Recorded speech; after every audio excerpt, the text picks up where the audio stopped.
welcome back everyone, welcome back to another week, another edition here of the PondCast episode 87, your weekly dose of all things StarCraft. I'm of course just VIP, with you I'm joined by Kuro handling the production, and of course by all the lovely people in the chat as well. Welcome one and all to our weekly wrap-up show. And again, covering all things StarCraft and StarCraft adjacent news. There's a lot to get into actually, a lot to get into in regards to interviews, in regards to massive news coming from the land of China and NetEase, and also some new patches to StarCraft Evolution. Let's jump in. Let's jump on in here, as up first we do have the interview with Serral by the SC Historian. So a big shout out to SC Historian, as he has been providing so many interviews throughout the course of the past couple of years. Again, the SC Historian has been going to a lot of offline events and has been taking those opportunities to actually have a sit down with a bunch of players, casters, and community members to be able to provide interviews on a pretty regular basis. We just had some older EWC interviews, but recently, of course, we had Homestory Cup a couple of months ago at the start of the year, and we had the first interview with Musti last week, and now we have an interview with Serral, also from Homestory Cup. So again, this is more recent, of course, from a couple of months ago, 1 or 2 months ago at this point, from Homestory Cup. And Serral, he was able to elaborate a little bit on his time, on his more recent years and his time leading up to EWC, Esports World Cup, and also his time in the military. I was most interested in what he had to say regarding his military service. I think that was maybe one of the more better lines of questioning, and I think I would have liked to have delved into that a little bit further.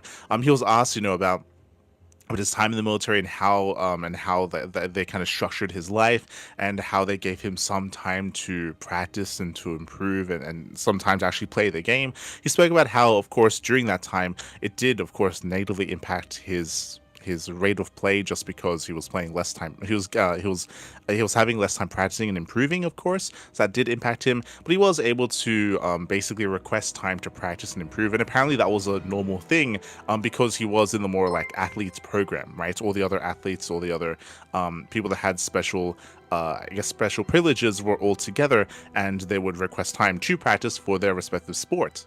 Same for Serral as well, so he was able to request time. He even said that he probably could have, because maybe he wasn't fully aware, but he probably could have requested for even more time to practice as well. In preparation for his matches, in preparation for major tournaments, but he did elaborate a little bit on that. It would have been really cool to have heard a little bit more about what the military service, or what the the training program did entail, and how he did progress through it, and again, how it affected him as well, and how it changed him, if at all, any skills that he learns. Like, it would have been nice to have heard a little bit more about that period of his life, because it was a pretty big and recent part as well. We did touch on it a little bit here, going a little bit more into like upcoming talent, his rivalry with Clem, of course, his performance at EWC, his motivations as well, and what drives him to compete and what drives him to improve, and also some questions regarding the future of StarCraft as well. So it was an interesting interview for sure. Again, for me personally, it was hearing a little bit more about that time in the military, which is something that we were a little bit less aware of. Outside of that, he spoke a little bit about his brother, for example, competing in StarCraft, and how that got him into competing, or into StarCraft as well. So he was able to touch a little bit on that. He spoke a little bit about the current meta and ZVP and how difficult it is, which we have heard from Serral in the past. Again, he's had a couple of interviews with like Rotterdam, for example, like the Basilisk interviews, or even some time with like some other members of the community. So again, these are things that we have heard already. Yeah, it was interesting to hear. He spoke about how he, his favorite tournaments to compete in were always BlizzCon from back in the day. So exciting to see that Blizzard Cup, the Classic Cup, is right around the corner. And that's potentially, a way for Serral to experience BlizzCon once again and experience that big stage. So yeah, it was definitely an interesting kind of interview here from the SC Historian, and big shout out to SC Historian for bringing this all together, for being able to provide that. I would have loved to have heard a little bit about the Finnish scene, specifically because if you know anything about StarCraft, or about some of the events that we cover here on the podcast, you will know that there are relatively regular local events in Finland, and Serral is often brought on to cast and he's actually, and I'm sure because of Serral's connections, they're able to have Bassus sponsor the event as well. So it's quite common to see Bassus sponsoring some Finnish lands, and Serral, of course, providing coverage as well for the up and coming Finnish talents. And it would have been interesting to have heard his thoughts on that, his thoughts on maybe his casting on the Finnish scene, and what he thinks about the Finnish community in general, as well as it has been growing under, the guise of Serral, under his in a way leadership. So yeah, it would have been nice to have heard a little bit more about some of the other aspects or some of the other avenues that he's been approaching related to StarCraft that isn't necessarily competing but sponsoring and casting as well. Would have been interesting to have heard a little bit from that, but regardless, it was cool to hear from Serral nonetheless. Was cool to hear. Once again, big shout to the SE historian, and this is still only the second interview that we've had from Home Story Cup. I'm sure we have many more. I'm sure we have many more interviews from Home Story Cup as well. So shout out to the SE historian for taking the time at these major events where you want to be watching games, you want to be watching StarCraft, you want to be enjoying yourself, but taking the time to actually, set some time aside and actually bring some people together to be able to record these interviews, to be able to bring all this to our attention. So big shout outs. That leads us into our next piece of news. We were speaking on the masterclass earlier. We've had a couple of masterclasses from Ladder Legends. Essentially, Ladder Legends, they are a coaching service. And for the past couple of months, we have been seeing some masterclass sessions where they bring on a big name pro player to be able to host a masterclass, to be able to teach, to be able to have a bit of a Q&A, and to be able to go over some of their own play, I should say, some of their own play, and of course have that kind of teaching session as well when it comes to their respective race. We've already had a couple of big ones, of course, with Rainer. We spoke previously how we had a big masterclass with him. I want to say, was it Serral, that's it. So Rainer and Serral, they both had some masterclasses. Now it's time for the first big Terran one with Hero Marine, with Big Gabe. So it looks like they brought Gabe on. It is going to be on the 10th of April. That is going to be the big Terran masterclass. I don't think we've had a Protoss masterclass yet, but I'm sure we'll get one eventually, where they can bring on someone like Showtime, or, I mean, if Basilisk are willing, they might bring out Trigger. I don't know if Trigger is going to be the best teacher just because of his demeanor and how he interacts with people, but yeah, maybe they'd be willing to bring him on. But do expect more foreigner players involved in this, less so Koreans. I don't know if they're looking to get into like a translator and have someone like that on. They might be able to drag Solar on. Maybe. It's hard to say. It's hard to say. But regardless, again, if you want to learn some Terran, if you want to learn from Big Gabe himself, there is going to be the Ladder Legends Masterclass on the 10th of April. There you go. Oh. All right. I think I heard that. I think Euthermal, who was joking about Goblin hosting a masterclass. Maybe. I think I was joking as well that Euthermal should host the 2v2 masterclass. That'd be a lot of fun. I feel. But we'll see. We'll see what they do bring together. The other massive piece of news this week is the upcoming potential updates to the StarCraft 2 Chinese server client. Okay, so there's a bit of a backstory coming into this. So what we're about to say here is not rumors, not speculation. It is actually happening. But very quickly, for those who don't know, NetEase, they are the publishing company that does actually provide the Blizzard services in China. They provide Blizzard services in China for their Blizzard games specifically, for all the Blizzard titles. And that was the case for a long time. It was, I want to say in 2021, where negotiations and the partnership between NetEase and Blizzard broke down.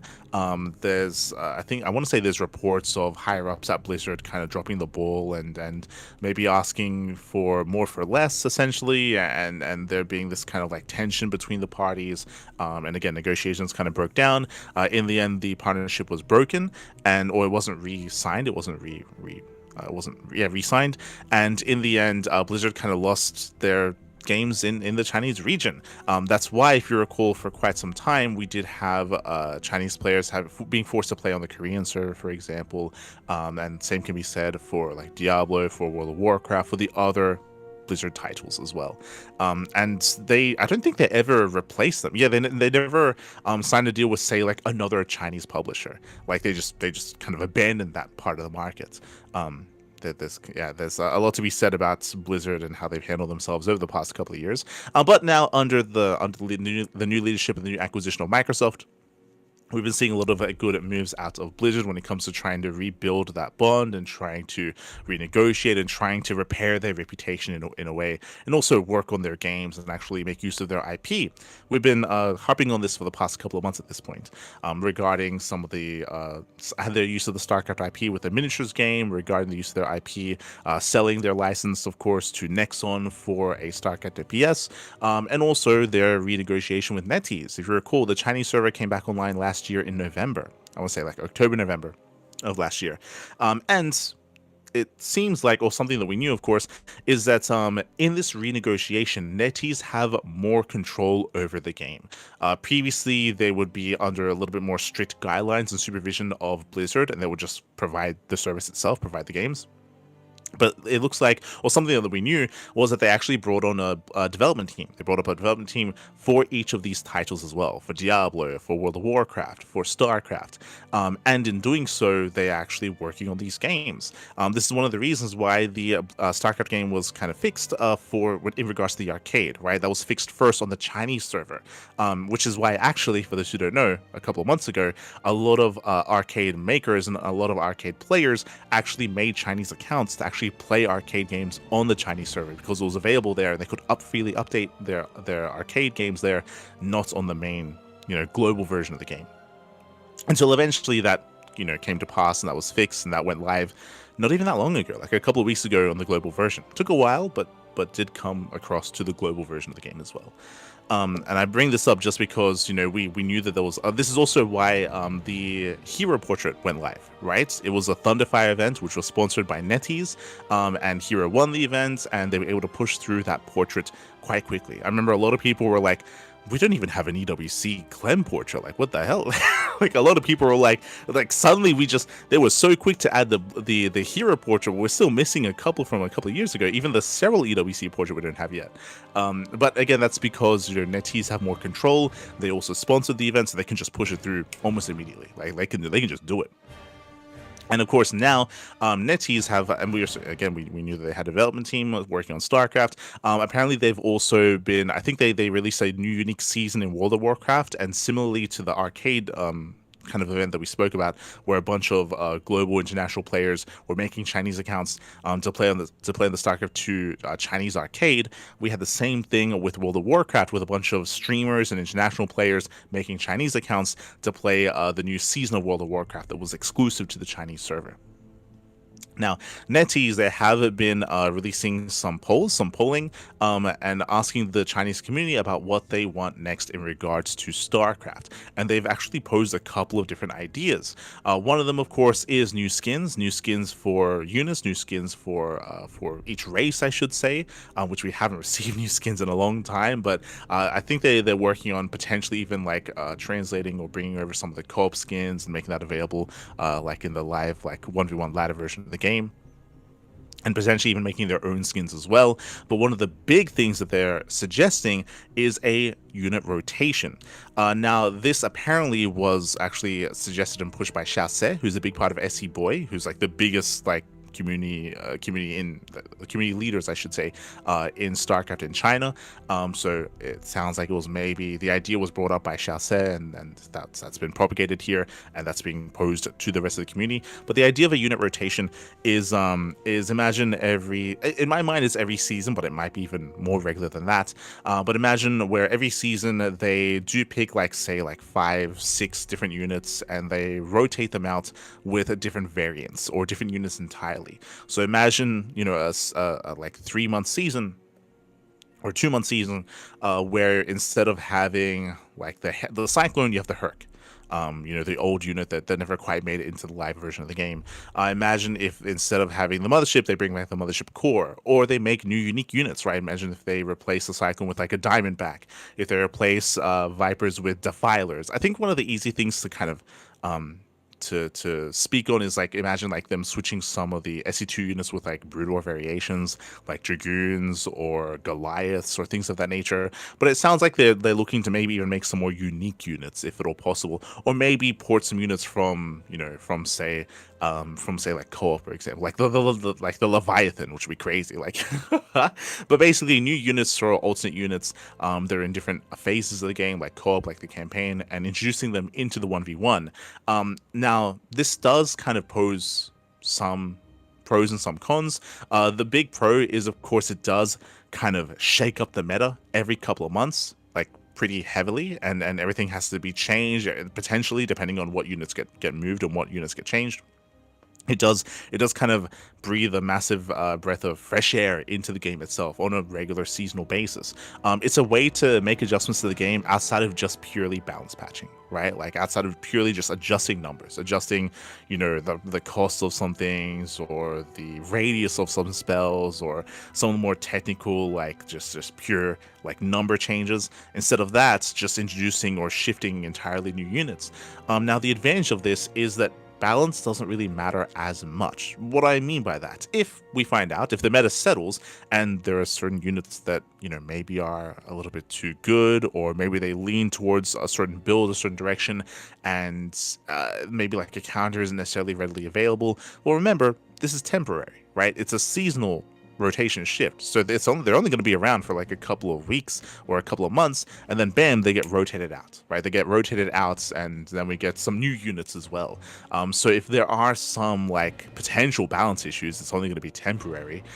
It could potentially negatively impact the competitive scene if something is too egregious, but that's only if it's too egregious, right? If it isn't, and if it's well within kind of like the realms of balance more or less, then everything's fine, right? But there are potentially some situations where maybe something is too strong or something is too good that could negatively outcome like a tournament or something before it does get rotated out. But it's definitely a unique idea. It is going to complicate certain things like balance patches. Like there are definitely murmurings of another patch on the horizon.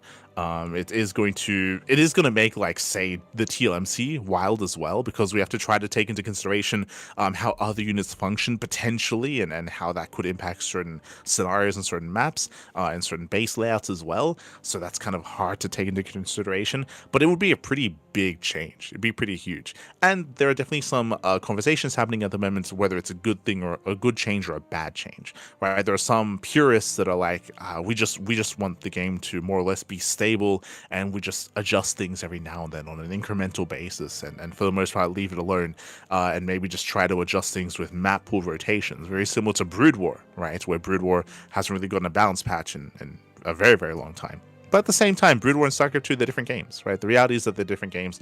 It does feel like StarCraft 2 is more prone to becoming a little bit more stale, a little bit faster. I think a reason for that is because maps don't impact the balance of the game as much.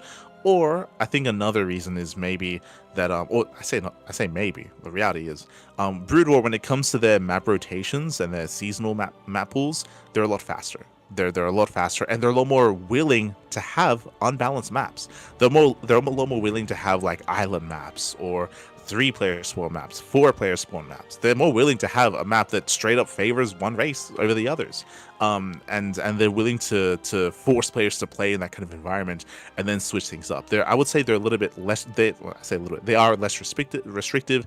They're a lot more experimental. They're a lot more willing to be to take these bold moves and bold claims when it comes to the maps in Brood War. In StarCraft 2, there are a lot more limitations. There are a lot more restrictions for good reasons. Say, for example, because of the Sentry, because of Liberators. There are certain units that do kind of make use of terrain in a certain way that kind of force map makers to take that into consideration and be more careful when it comes to how they want to construct a map. Otherwise, things can be too imbalanced. So again, it's a different game, and there are certain units that do impact the map itself, and the map has to take into consideration regarding.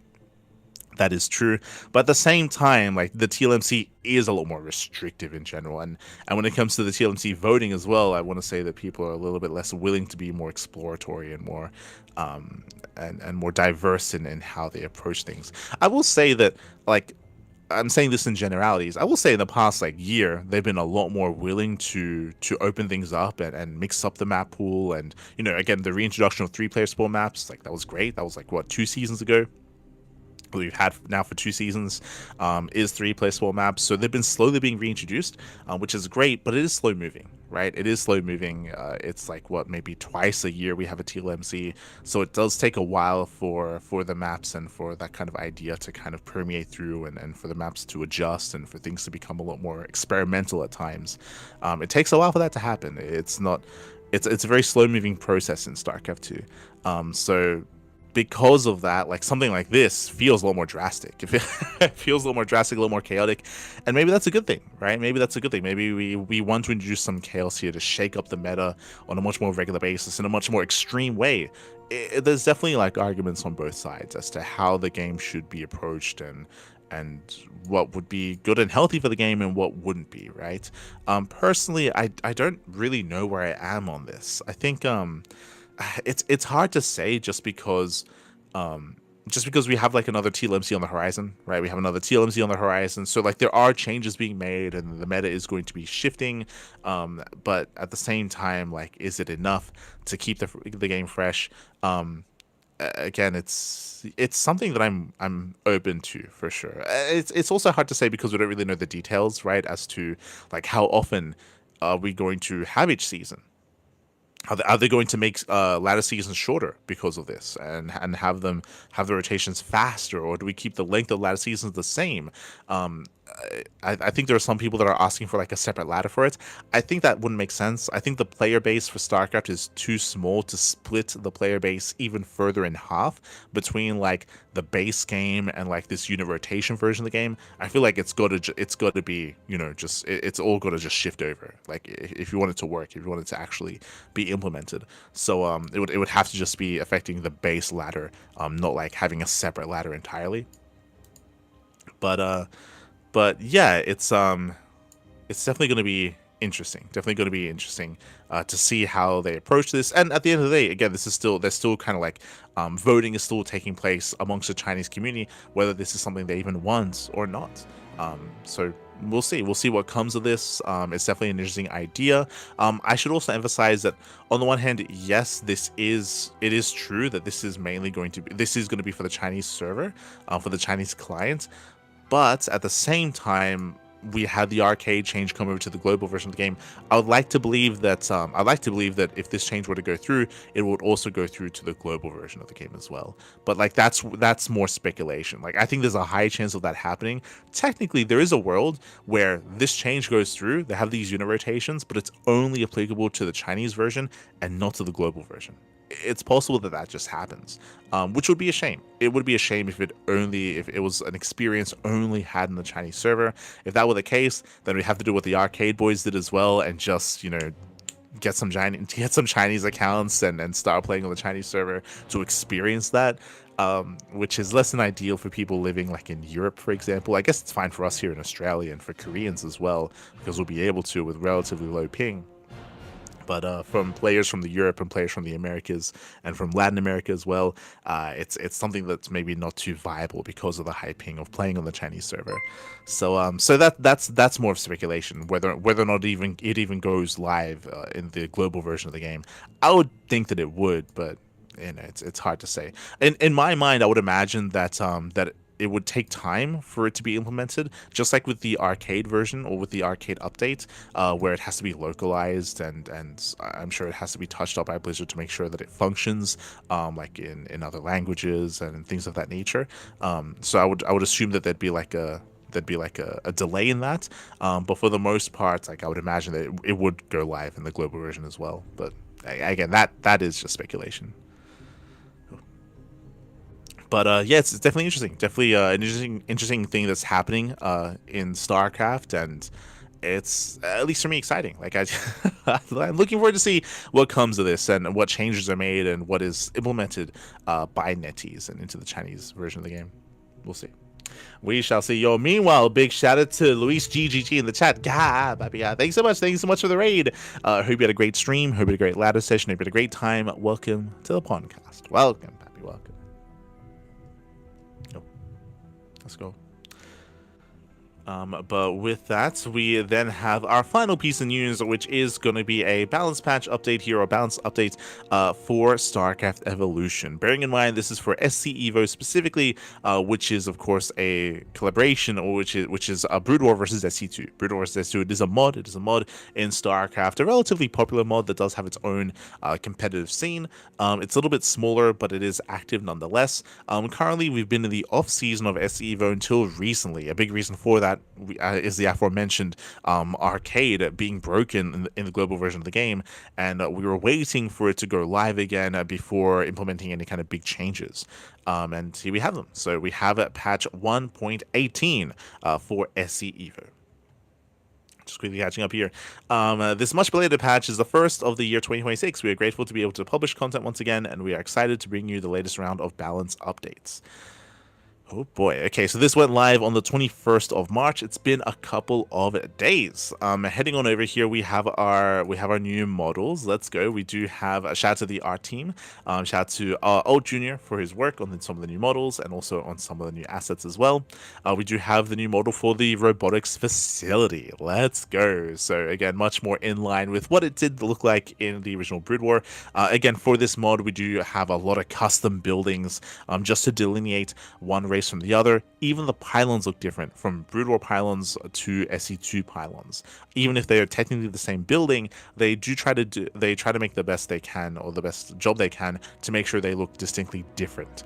Just to make sure that you understand that Brood War Protoss is not the same as SC2 Protoss, or Brood War Zerg not the same as SC2 Zerg, things of that nature. So there are custom models and custom art pieces for like assimilators, gas geysers, refineries, depots as well. And we just got a new model for the robotics facility, for the Templar archives, and also some new skins for the Hydra, the Dragoon, and for Marines as well. Let's go. Let us go. I say new skins. Can I just say, it's been how many? 20 years? More than 20 years of StarCraft, and only now I realized that the robotics facility in Brood War is not a big radio. But it's actually like a platform with like an arm on it. Yeah, it's a platform. Yeah. See, as a child, I just thought this looks like a radio. I was like, well, that's a weird shape, but I guess Protoss. God damn it. Thank you, yeah, like it looks like it's like a grill for a radiator, and it's like exhausting, like something. Sure, I can see that. I can see that. Never mind.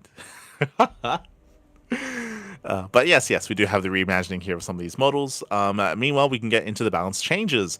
First up is Terran changes. Bearing in mind, for the most part, SC Evo, they only adjust and they only balance the Brood War version of these units and of the races. I say mostly because they did break that rule not too long ago, and then they reverted those changes. So, but that just showed that they're willing to make some SC2 changes as well. So like that is something that they're willing to bring to the table and willing to do for this mod, which is interesting. For the Terran changes, we have 3 changes. We have a change of the Vulture, the Dropship, and the Valkyrie. So for the Vulture, the decreased attack period. So the attack period has been decreased from 1.36 to 1.32. That, of course, tells me that the attack rate has increased for the Vulture. And we have also decreased the Spider-Man research from 57.1 to 50 instead, so 7.1 seconds sooner. Likewise, for the dropship, we have decreased the build cost from 150 to 125 and decreased the build time as well. To compensate, HP has been reduced. I would imagine this is also just to incentivize drop play. Drop play is a thing in Brood War, but obviously dropships are less mobile, less maneuverable, and harder to pull off compared to the SC2 medevac, just because there's no boosters, for example, specifically the booster ability. Likewise, there's no added benefit of healing either. So trying to make the dropship a little bit more accessible, I think, is always a good thing to incentivize their usage. The Vulture change is interesting. I know the Vulture has had a lot of ups and downs, a lot of changes, just because of the strength of mech as well for a period of time last year. I will say, sorry, I should have started this off actually going through these changes, is that when it comes to StarCraft Evolution, a lot of my knowledge is a little bit outdated, just because we casted a lot of a lot of StarCraft Evolution last year, but coming into this year, there was a big hiatus, so regarding the events. So again, we were a little bit out of the loop. Recently, the events did come back, only recently, but we have yet to really sink our teeth into them with StarCraft Evolution League number 18, 19, and 20. So we're a little bit out of the loop if the meta has been shifting. What I will say very quickly as well is that I assumed, because the last patch was back in October, it has been a long time. Like it's been what, like 6 months. It's been a long time since the last patch, so I was waiting for some big changes. I was expecting like some big sweeping changes for everything, because they've been cooking up for months at this point. But at the same time, it was also the off season, so there've been less games played. There's been less data to go off of, and I'm a little bit surprised and shocked and disappointed with how small the patches are for Terran. It's only these 3 changes, and it's nothing major here. Very minimal changes so far, especially with this being the first patch of 2026. It caught me by surprise. The other change was to the Valkyrie.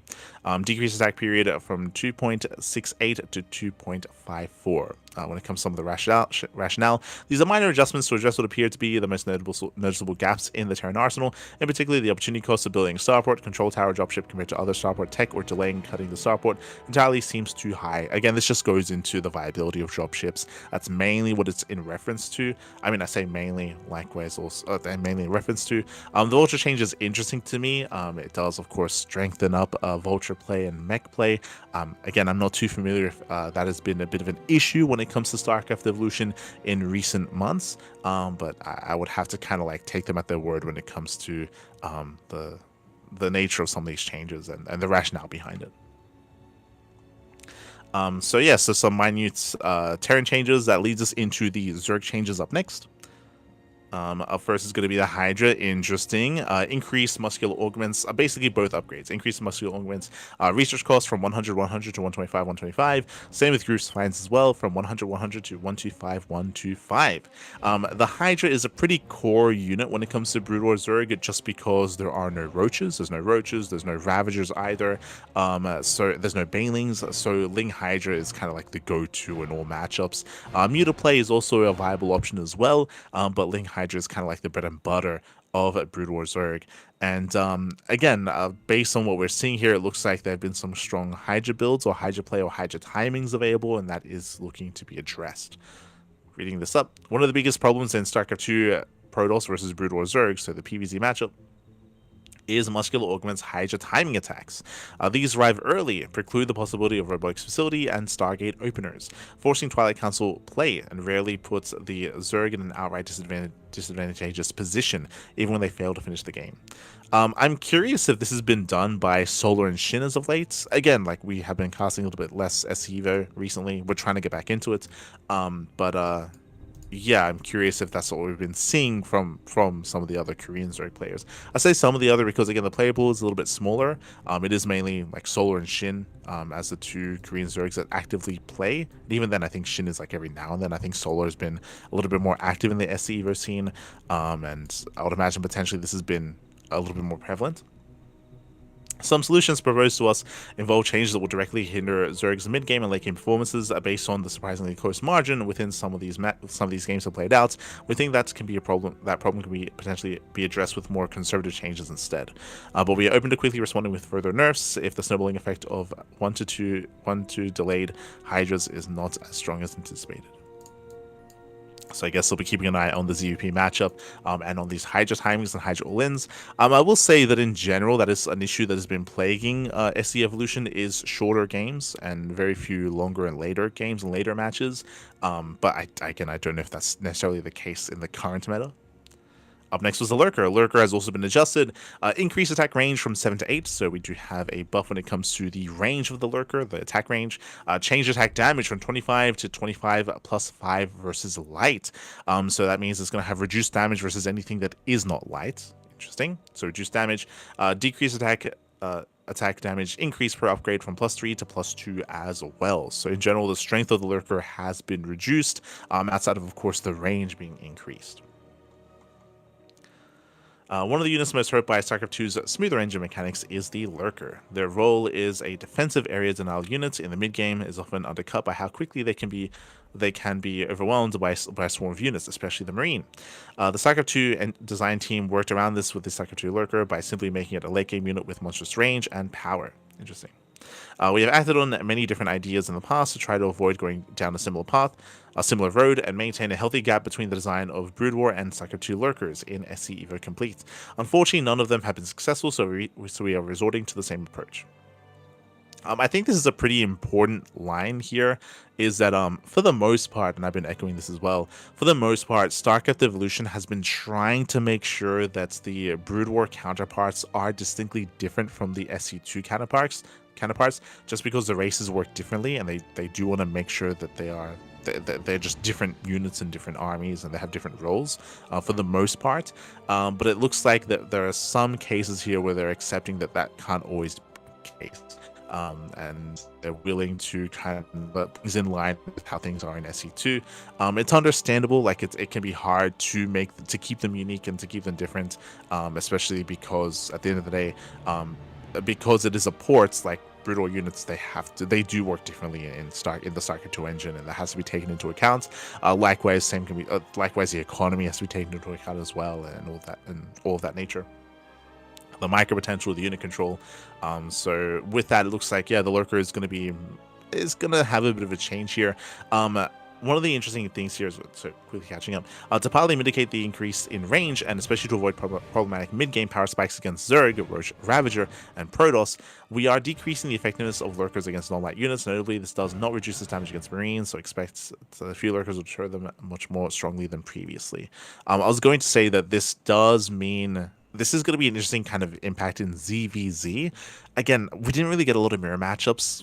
Even when we were covering StarCraft Evolution, ZVZs were very rare.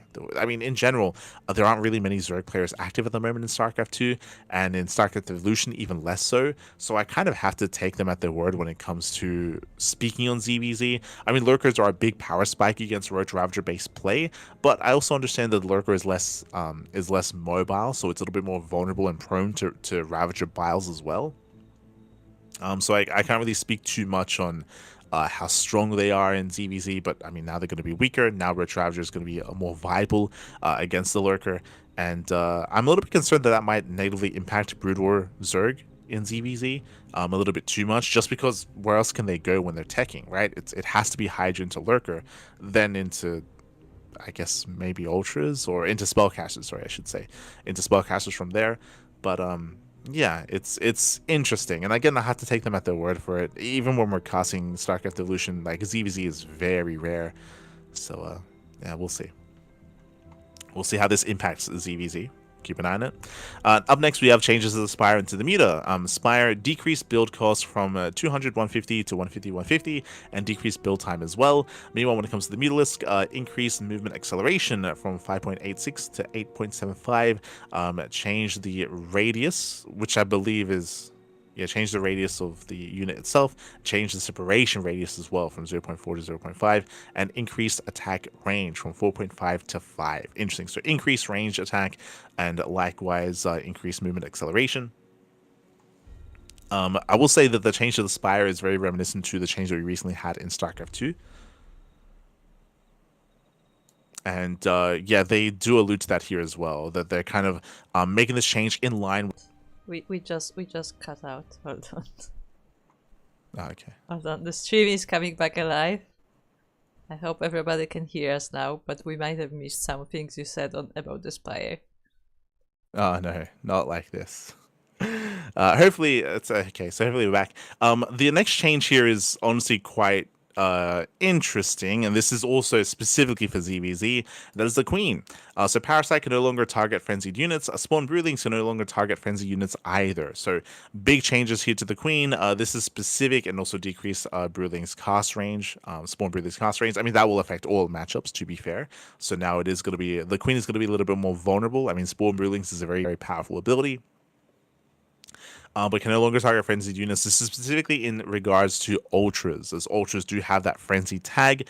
And this is in regards to, once again, ZVZ, how apparently Ultras would just get one-shot by Queens. Like, you build up your Hydra Lurker into Queens, you shut down the Ultras, and they just were not viable in ZVZ, and now they're going to be another option against Lurker tech.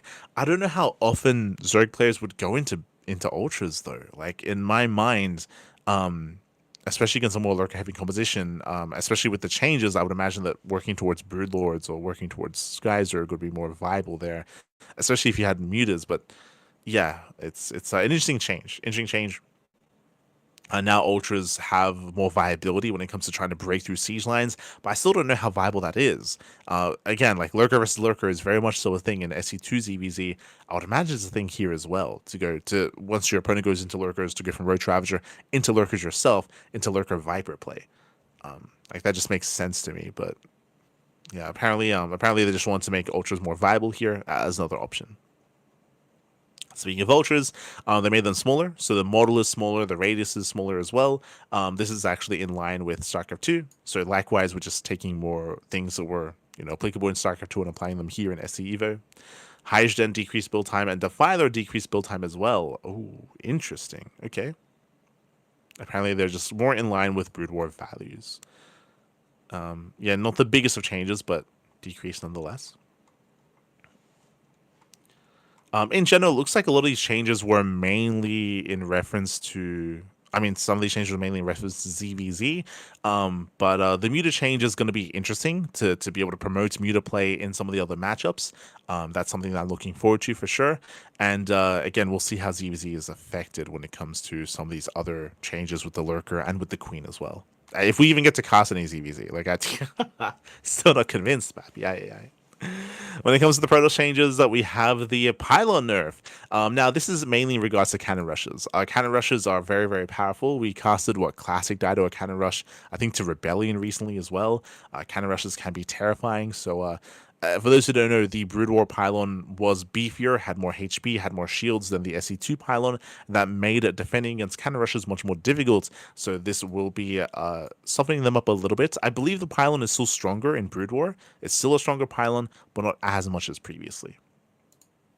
SC2 pylon is 200-200. Brood War pylon was 300-300, now reduced to 250-250.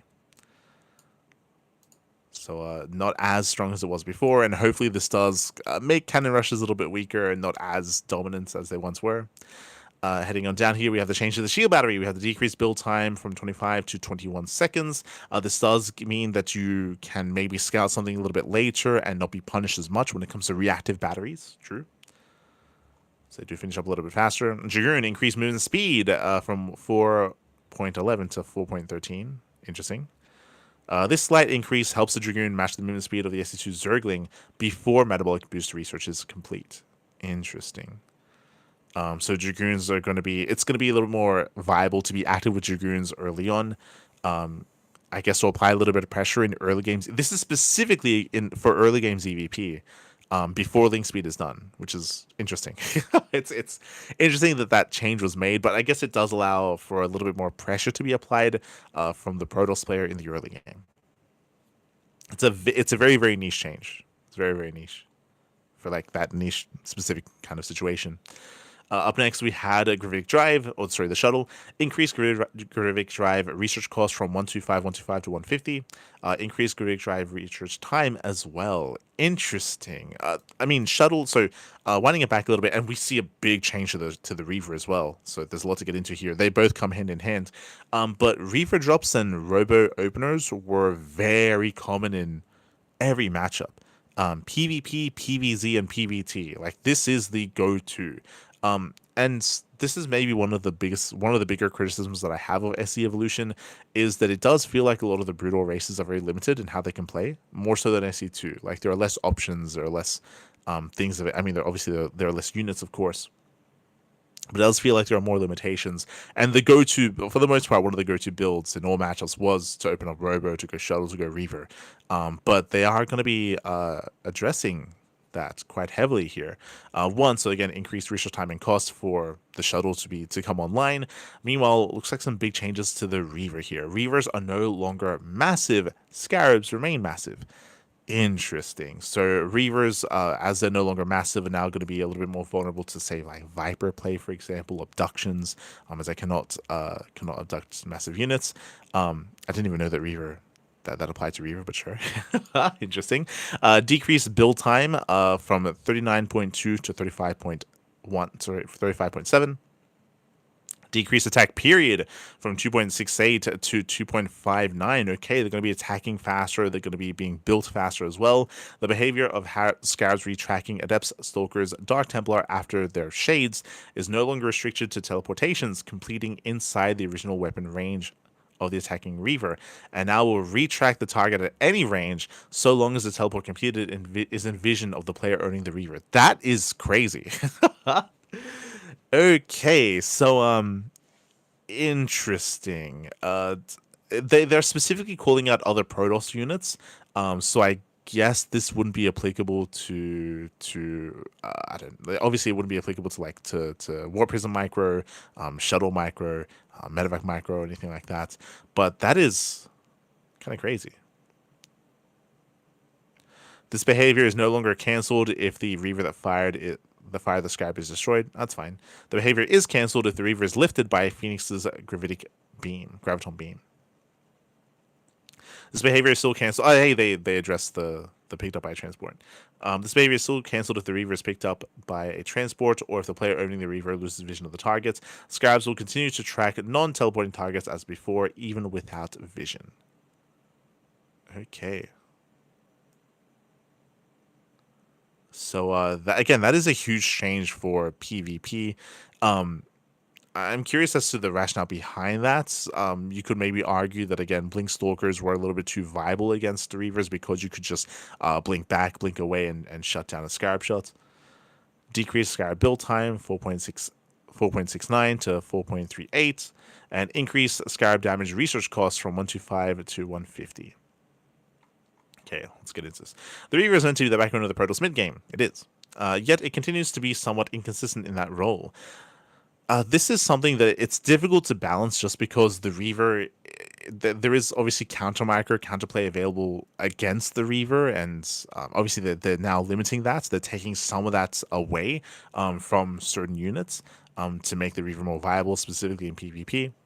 We see this as a result of being undertuned overall, rather than due to any particular glaring weaknesses. So we are aligning its build time to match that of the StarCraft 2 Disruptor, and reducing the attack period and Scarab build time to match the Brood War values.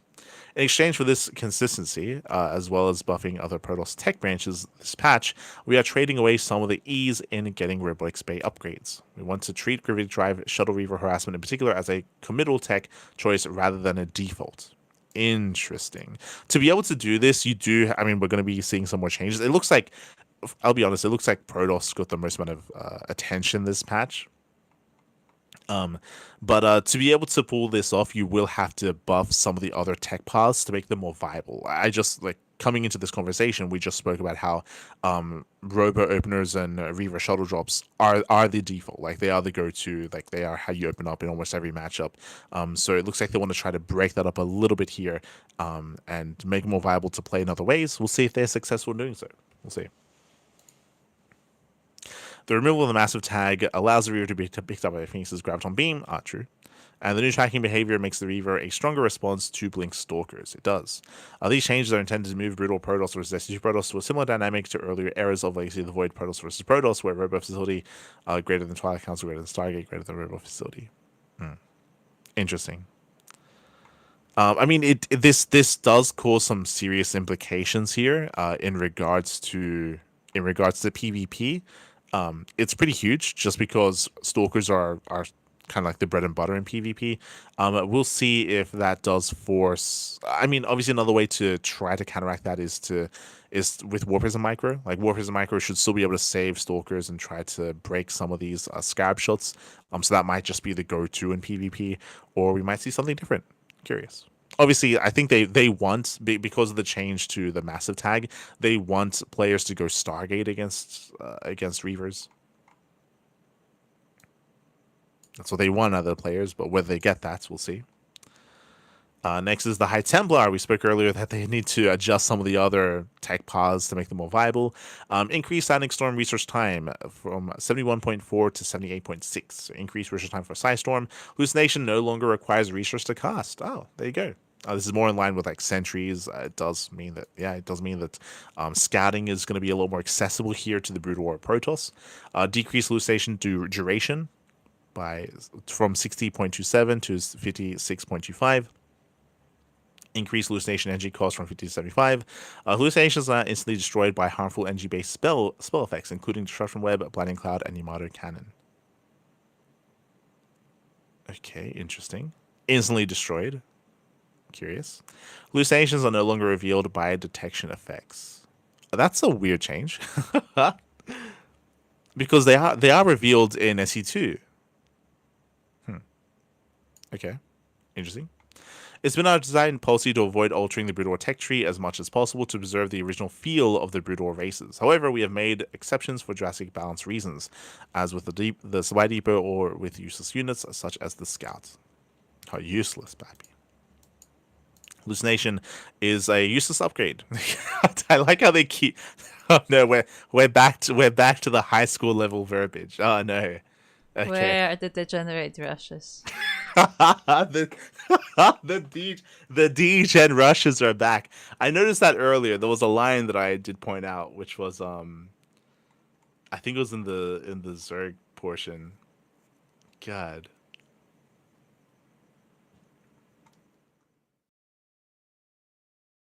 Oh, I think it was during the Hydra.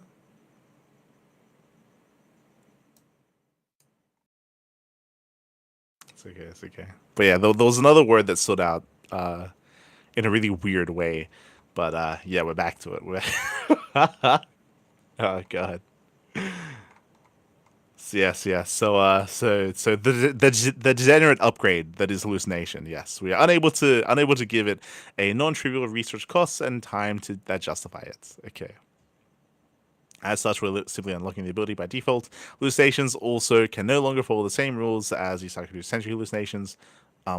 No longer follow, and instead follow the brutal rules. They're not revealed by detectors, but they can be destroyed by spells on contact. The adjustment to Sonic Storm research time aligns to Brood War and SC2 values. Okay. In general, I think this is a good thing. This is less about like, oh, it's like a useless upgrade, but like more about, you know, again, the viability and the strength of scouting that the Protoss counterpart has in SC2, and bringing that somewhat in line here with Brood War, I think is a positive thing, for sure. Definitely could have been worded in a better way, but it's fine. Dark Archon decreased Maelstrom research costs from 150 to 100. Mind control can no longer target allied units. Oh, apparently it could. Okay, that's a good change. Despite the reduction in gas costs of Dark Archons in previous patches, Temple Archives openers remain rare. They do. We hope to address this with a generous buff to the research cost of Maelstrom. This is, I mean, what we mentioned earlier, how they're trying to buff these units, quote unquote, and make them more of a viable and more of a tempting option and tech path. I don't know if this is enough, but we'll see. Temple Archives openers remain rare. We hope to address this with a generous buff to research cost of Maelstrom. Mind control is no longer able to target allied units in team games. Yeah, it's fine. This prevents scenarios where Brood War Protoss player does not need to leave their corner of the map in order to safely build their Terran and Zerg supply accounts. Up next is the Scout again. Let's go. Is this like for the 6th time? Jesus. Okay, what do you got for us? Scout, decreased build cost from 200, 100 to 175, 100. So a little bit cheaper mineral-wise. Decreased build time by 2 seconds. Okay, from 34.3 to 32.1. Decreased HP from 150 to 100. Oh, okay, so they're going to be a little more fragile. Interesting. Increased move acceleration, so they're going to be more mobile. To compensate from 4.2 to 4.46. Decreased movement lateral acceleration from 4.2 to 2.8. 3 to 2. Increased movement speed so again, the whole mobility thing. Decreased thrusters movement speed increase from 0.79 to 0.7. That's the upgrade. Decreased antimatter missile attack period from 0.98 to 0.89. So again, does make them more. It does make it a little bit easier to kite with them. They're gonna turn into mutas. Let's go. Increased dual photon blaster attack damage bonus +2 versus light to +3 versus light. Hey, so now they're going to be more viable against mutas. Increased dual photon blaster attack damage point 0.07 to 0.12. Okay, we're reworking the Scout again. To date, the Scout remains a unit rarely seen at the professional level and reviled by casual players. The previous reworks failed to accomplish the goal of turning the scout from.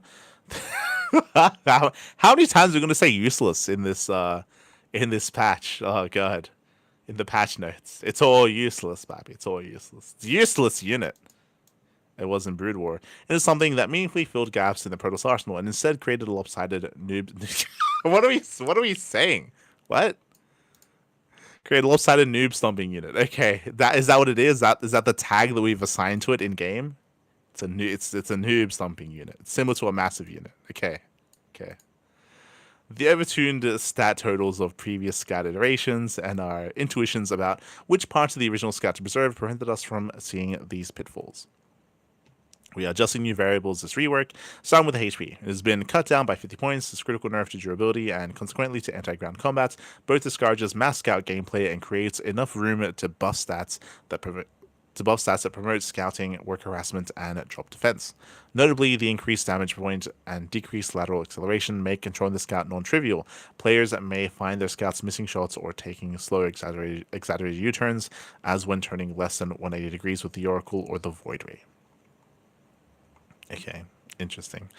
Yeah, it's we'll see. Like the scout we'll see what happens in game. The scout is one of those things that it's been changed so much in the history of StarCraft Evolution. It's like the Marine. It's like the Marine and the Academy upgrades and the Medic, like they've just been changed and adjusted so much. We'll see if it's almost like the BC. The BC is the other one as well. There's like a couple of key units that just get changed like every single patch. And we'll see. We'll see if these changes do make this a little bit more tempting to get into, especially in certain situations. We'll see. Corsair. Increased turn rates, increased stationary turning rate as well. In Brood War, the Corsair is quintessential muta counter. Moreover, in SC Evo complete, the Corsair is slower than the SC2 Mutalisk. It must also overwhelm the Mutalisk and increase passive health regeneration. These changes to turn rate vastly improve its responsiveness and should give Protoss players the opportunities they need to extract value from their Corsairs against Mutas. Cool.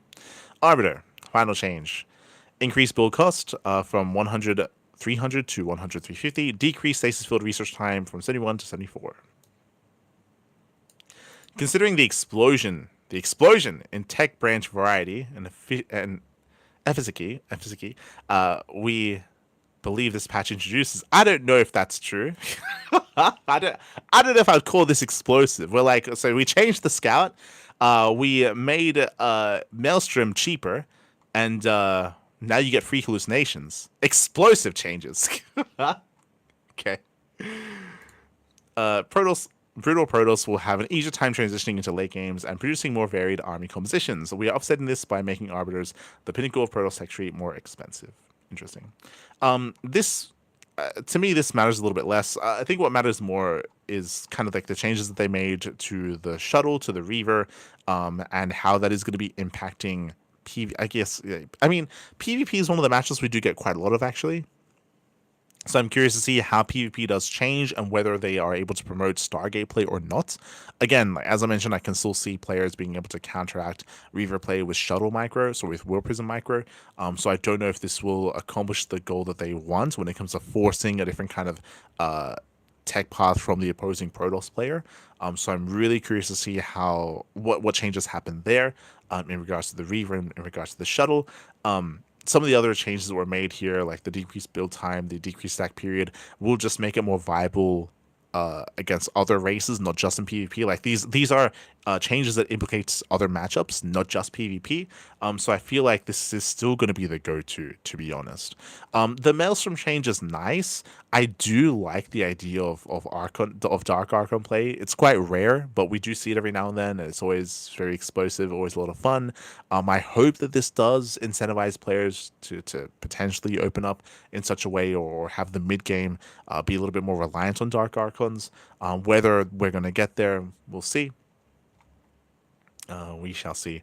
I would have assumed that one of the ways to incentivize like storm-based openers instead, and Twilight Council Temple Archives play, would have been to have buffed the High Templar, but they opted not to. So yeah, I'm curious when it comes to Storm, when it comes to Archons. I would have assumed that would have been a way to incentivize players to play a different way, but they didn't do that. So yeah, I don't know if the robo play is de-incentivized enough, to be honest. But we'll see. We'll see. We'll see how all the changes come together. The scout, it's hard to say. Like they've changed the scout so often. Like I don't know. At this point, like the scout might just have a bad enough reputation where players just do not care anymore about it, and they just won't embrace it. Again, it's just such a niche unit. It's a very very niche unit, and it's had a really hard time finding its place. But we'll see. Best of luck to the scout. Best of luck. I other bug fixes here, just a couple of bug fixes here and there. I'm just fixing things up. In general, as I mentioned before, the Protoss changes are a little bit more in depth. I'm a little bit surprised that after all these months, there are so few Terran changes and how niche the Zerg changes feel as well. Like, I think in my mind, I was assuming some like big, like sweeping, like meta-defining and meta-changing like play coming into a new year, but it's very, very minimal, which is surprising to me. Just because typically the SC Evo team are a lot more willing to be more experimental and a lot more bold with their changes at times. I mean, I say at times because I remember that I still remember that time where they had like this massive patch and then they walked everything back after after I think it was like the Korean scene. Like they had their own thoughts about it and they had a certain backlash to some of the changes. I think specifically when it comes to changing the brutal units too much, which I don't think I don't like. I hope that isn't the case here, where they're like a little bit afraid to change too much of the brutal units and they're less willing to change things for the better. Yeah, we'll see. I mean, it does feel like things are moving in the right direction. I do appreciate that in a couple of these comments, they've said themselves, like, you know what, we did our best to like keep them unique. But you know what, there are certain cases where like we can just move things a little bit more in line with SE2, and they don't have to be too distinctly unique from each other, and that we're willing to like accept that. I think that's like a positive thing. I think the next step, yeah, again, would be to like be willing to change them. In such a way for the benefit of the game, to benefit the game itself, to benefit like the fact that again it is in a different engine. But we'll see. We shall see. Curious to see how Protoss specifically changes this upcoming patch. We shall see. So we had the degen patch. Is this the useless patch? Is that? Oh god. Ah no.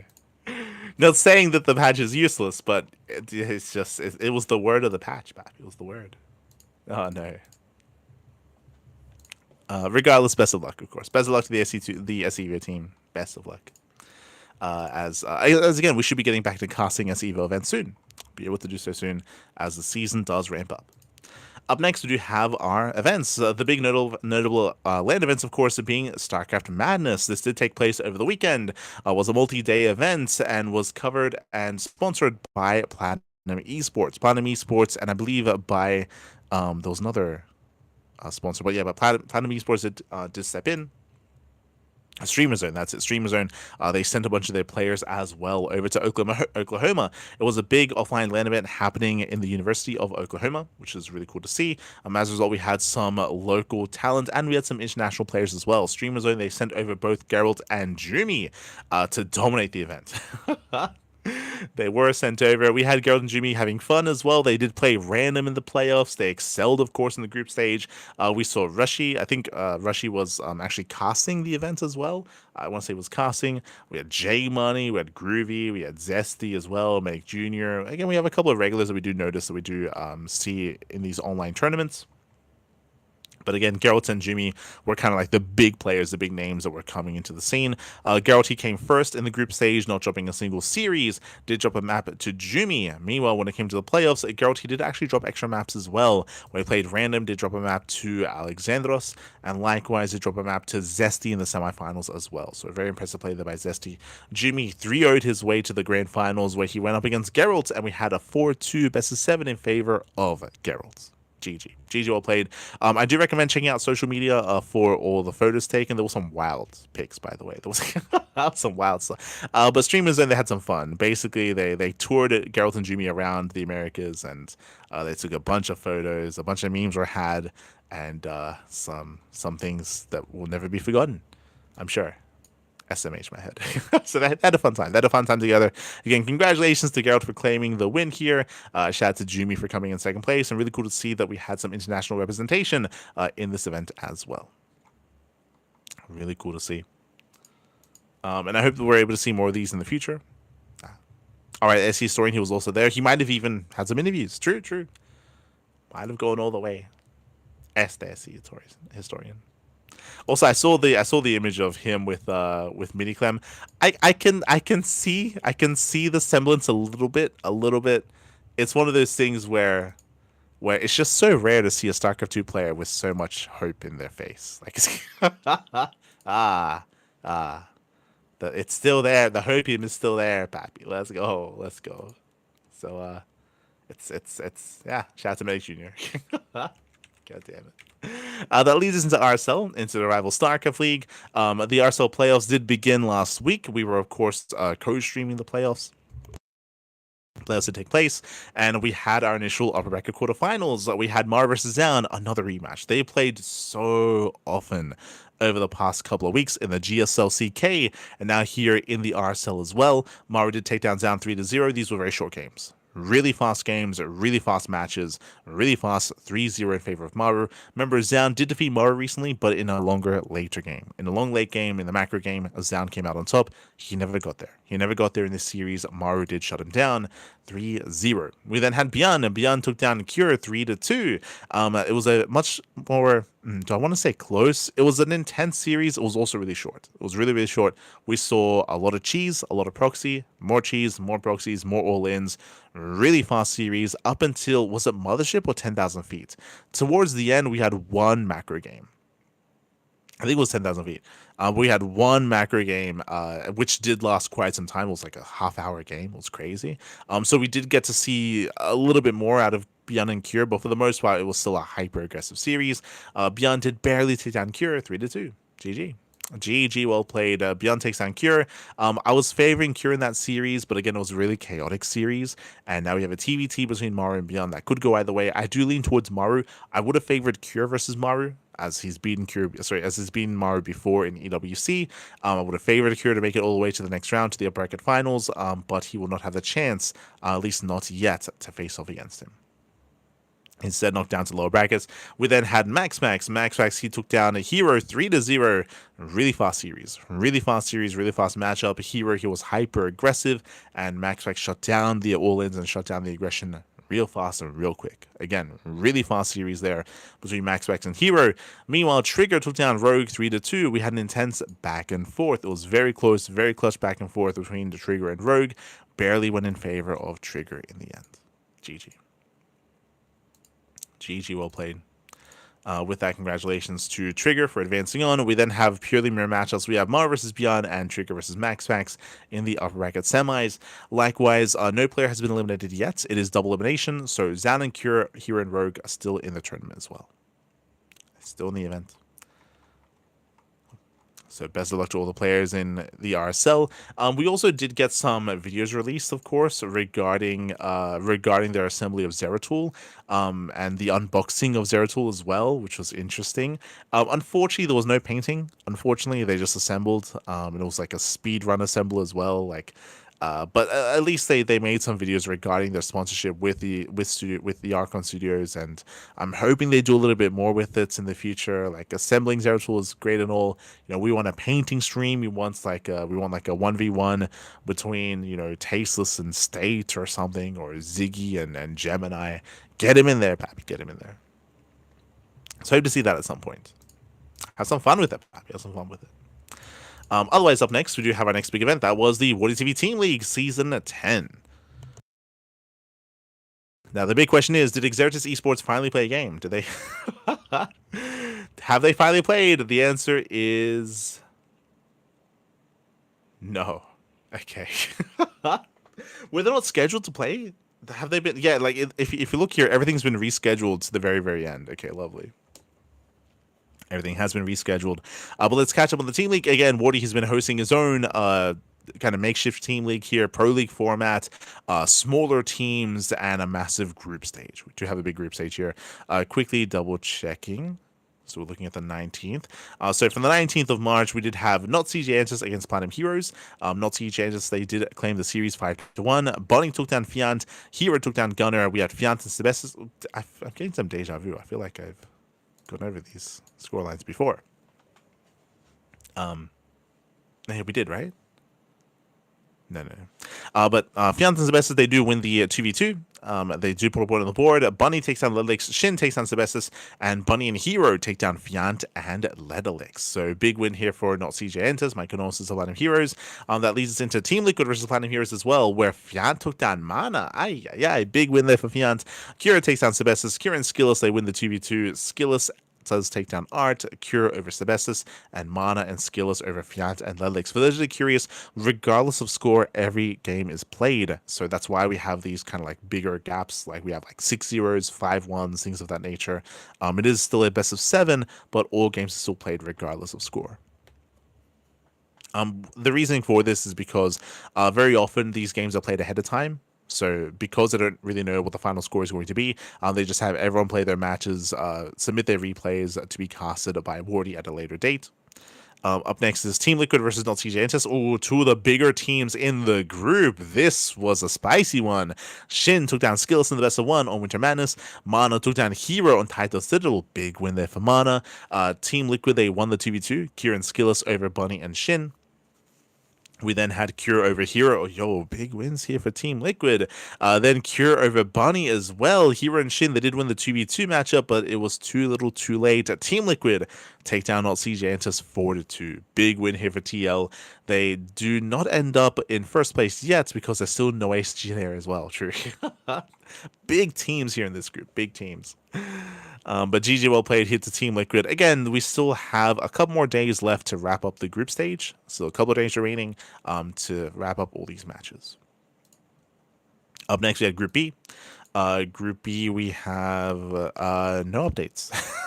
Never mind. It looks like, we've had no updates here for Group B. So it looks like there's been a bit of a delay in the schedule a little bit. Again, scheduling all these matches can be a little bit messy at times. But group stage should finish up by the time we have the next podcast. True. The real prediction is, will Exeritus Esports play a single match? We'll see. And also, will Spirit play a single match? True, he still hasn't played. Oh, God. Spirit still hasn't played, but where is Spirit? Where is Biot there? Wait, did he forfeit? No. It looks like he played against Gabe. Gabe beat Spirits in Polish Power versus the three Musketeers. It's such an awkward thing to say. And Spirit, he won against Scarlet in Polish Power versus Shopware Rebellion. Okay, so it looks, because if you remember, Spirit's matches were delayed. And Spirit, he played his game against Gabe, he played his game against Scarlet, but they have not played the 2v2s yet. It's getting messy. It's getting a little bit messy here. But the 2v2s have yet to be played out. Again, it's just like a scheduling thing, I would imagine. I think this is partially because Geralt was traveling. Remember, Geralt, he was traveling to the Americas for the StarCraft Madness event. So, yeah, hopefully they can get those matches underway. Hopefully. Up next, we do have updates. We have our next tournaments. We have our modded tournaments. We do have StarCraft Evolution League number 20. Now, we'll be covering this event ourselves on the channel, but right now our schedule is very booked up. It's very backed up. So most likely we won't be covering this event for another couple of weeks. So we will get there. We will get there. I do appreciate that we do have an updated map.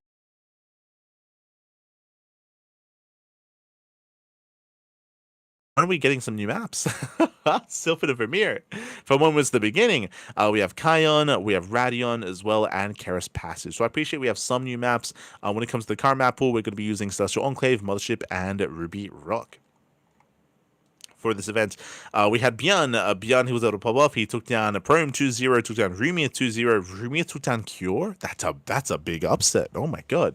Also, Cure played. Cure, it's very rare to see him compete in this event. So big shout out to Rumia for bringing Cure down. Bjorn took down Solo 3-2 in the best of 5, and Bjorn made it to the grand finals. Meanwhile, Shin also made his way through. Took down Mangressel, took down Middlevik K, took down Classic 3-2. A spicy ace match there as well. Very, very intense semifinals. And sometimes this happens where the semifinals are a little bit more competitive than the grand finals. Bjorn takes down Shin 3-0. GG. GG, well played. Beyond does 3-0 Shin in the grand finals. Again, we weren't able to cover these matches, so I don't really know as to how the matches played out and how the meta has been shifting. We'll be casting these replays, but again, in like 2, 3, 4 weeks' time. Once we have an open slot, we'll get there. We will get there, but GG, well played. Congratulations to Beyond for claiming the series. That leads us into the SEL doubles number 1. Whether we get more of these in the future, hard to say. Actually, number 2 has been announced for the 14th of April. Okay. There's a second edition of this. But for the first one, what are the rules here? Map 1, Brutal SC2, and Brutal versus SC2 only. Oh, and they do allow SC2 versus Brood War. Okay, interesting. They do allow for that. Unique format. When it comes to this 2v2 event, I believe this was partnered with Thermal Circuits, which also did provide some points. So did provide points. Here we had Solar and Beyond as the duo, taking down Goblin and Blask. Interesting pairing. They took down Lambo and Harstim in the semi-finals. All the way went all the way to the Ace match, went all the way to Game 5. This is honestly a really good promotional event for StarCraft Evolution, just because Thermal Circuits does bring together players that maybe otherwise wouldn't really touch StarCraft Evolution. I'm looking at Lambo and Harstim. Like Harambo, they wouldn't really touch that. Nightmare doesn't really play StarCraft Evolution. Who else comes to mind? I think those are really the only ones actually. and Goblin, Blask, Christiana, like there are some certain key players here that wouldn't really touch the game, and this is just a way to try to like introduce them and maybe to pique their interest in melee, and maybe even just drag them into the base game itself. So I do think this is a really nice promotional tool, and we had some interesting maps used as well. Team Biodome, Meme Catcher, Jacob Summit. Okay. Interesting. I don't know if they're brutal maps, but interesting maps nonetheless. And in the end, so Solar and Beyond, they made it all the way to the grand finals. Meanwhile, Shin and Nightmare, they took down Honmono and 3-point. They took down Thermal and Skillus in a 3-2 matchup. Once again, just like the other series, just like the other StarCraft Evolution event, the semifinals went all the way to the Ace match. We had some very intense semis, but the grand finals was one-sided. Bit of a feels bad, man. Solar and Beyond, they 3-0 Shin and Nightmare. Funnily enough, Beyond and Shin were involved in both finals. And same scoreline. Feels bad, man. As that leads us into the Rewind Cup. Interesting. Leads us into the Rewind Cup. This was also played in StarCraft Evolution. This was organized by Zardiant. Zardiant, he was organizing the event. He still played in the event itself. He went down to Iosop in the semifinals. Deathmars took down Rake. We had Deathmars 3-2 over Iosop in the grand finals. GG, well played. I might reach out and try to get my hands on said replays as well. Again, right now we're just really backed up when it comes to events, when it comes to casting. But we'll eventually catch up. We'll get there. We'll get there eventually. GG, well played. Shout out to Zardiant for potentially hosting the first of many events. We'll see if he does end up organizing more of these in the future. In regards to the Rewind Cup. Up next, we have our amateur events. First is going to be the 2026 Season 1 major events for the Amateur League. Okay, so the season is upon us. Here we have all the invited players, all the seeded players from their results, from their tournament results, from their performances throughout the course of the Amateur League season. Okay, so we got the best of the best. We initially have the Initiate edition for those that are between the leagues of Bronze and Platinum. Here we have Saito, we have Lucid Shadow, we have Dollar Tree Dipper, a lot of players, X-Decker as well, a lot of players do recognize, but here we have Eri Learns, he takes down Dollar Tree Dipper 2-0, takes down X-Decker 3-0, and takes down Lucid Shadow 4-0 in the grand finals. Big win here for Eri Learns. GG, well played. Does claim the win. Up next, we do have the Veteran Edition. This is for Diamond 3 and Diamond 2. Here we have our round of 8 brackets. We have Balimko. Balimko takes down Review, takes down Barks 3-1, and takes down Serral in the grand finals. Went all the way to Game 7, the ace match. Balimko takes down Serral 4-3. GG, well played. Congratulations to Balimko. Very intense finals there. That's all we want, baby. Best of 7 ace match.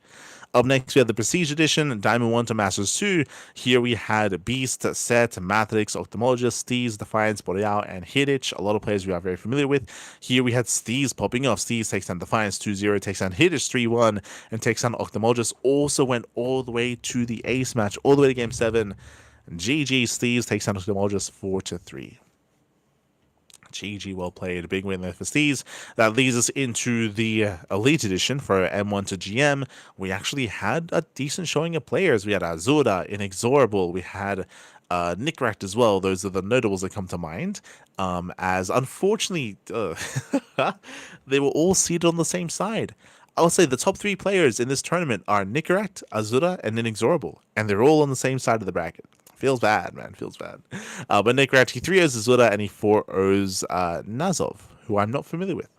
Or Nazov. But GG. GG, well played. Congratulations. Nickrat does claim the win. Does win the Elite Edition of the 2026 Season 1 Amateur League tournament. GG. GG, well played. Congratulations. As Nickrat does claim the win. That leads us into the Thermal 2v2 Circuit Season 2 Bonus Cup number 6. Okay. We do have our bonus cup here. Because it's a bonus cup, it's single elimination. Single elimination, not double elimination. And we did have our top players. We had Bjorn and Solar. They made it to the semifinals 2-0 over Def Mars and Zardiant. I do recall that this was a crazy upset initially where Def Mars and Zardiant took down Shameless and Gigi Machine. Gigi Machine and Shameless, they're usually one of the top players here, but they got knocked down early. Likewise, Hero and Maru, they were popping off. An unlikely pairing. These are the 2 best players in all of Korea, and they joined forces here for the 2v2 circuit. They 2-0 Serral and Zugelang, they 2-1 Bjorn and Solar, and they 3-2 Skillist and a Laser. GG. GG, well played here in Maru. They do claim the win in those grand finals. Skills and Laser, they had a good run themselves, of course. They took down Euthermal and Goblin. They took down Showtime and Spirit. But again, they did fall to Hero and Maru in the end. I wasn't able to quite catch the finals specifically. Of course, we were adminning the main event, and we were just running things behind the scenes, so we weren't able to pay too much attention to the games being played themselves. But we might be able to provide coverage at some point at a later date as well. I say at some point because, you know, we got a backlog. We got. I want to cast everything, Piper. We can't cast everything. Not like this. Feels bad, man. Feels bad. We'll make it work. Up next, we have the Elpis Team League. Elpis Team League 2026 Cup. Here we do have our results.